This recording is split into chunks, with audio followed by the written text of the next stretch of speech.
Всем привет! Сегодня посмотрим, разберем сопло, что оно из себя представляет для линейки принтеров EasyThread.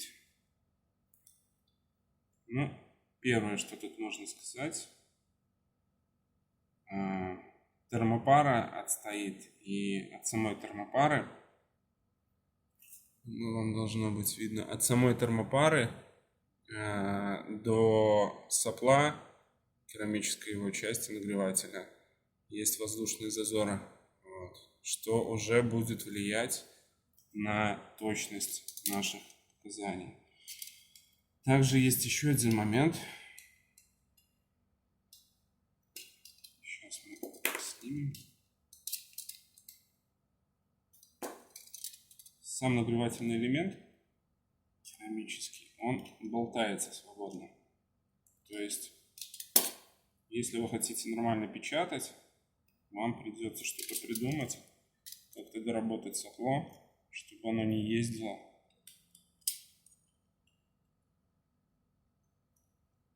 Потому что воздушный зазор, который тут имеется, он довольно большой и очень существенно сказывается.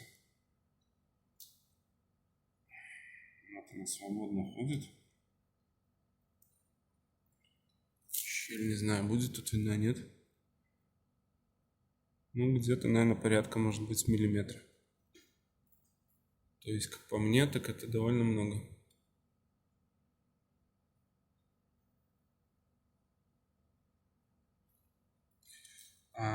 И я так понимаю, что из этой щели уже невозможно ретрактор нормально настроить. Вот. Я, если честно, пробовал дорабатывать и просто заливал в эту щель термоклей, и ретракты очень значительно уменьшились. Но пока мы видим, как есть состав нашего сопла.